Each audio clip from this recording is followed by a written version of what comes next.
محترمہ سائمہ شاہ ریشم۔ محترمہ ریشم ایک مشہور فلم ٹیلی ویژن کی اداکارہ اور ماڈل ہیں۔ آپ نے 1992 میں اپنے فنی سفر کا آغاز پاکستان ٹیلی ویژن کے ایک کھیل سے کیا۔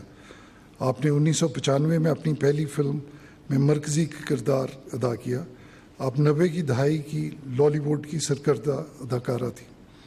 آپ کی قابل ذکر فلموں میں گھونگھٹ، دوپٹہ جل رہا ہے شامل ہیں۔ فلم کے ساتھ ساتھ آپ نے ٹیلی ویژن ڈراموں میں بھی اپنی اداکاری کے جوہر دکھائے، جن میں منو سلوا، دکھ سوکھ، مٹھی بھر چاہت شامل ہیں۔ آپ نے کئی خیراتی کاموں، خصوصاً 2010 میں پاکستان میں آنے والے سیلاب کے دوران فلاحی کاموں میں بھی حصہ لیا۔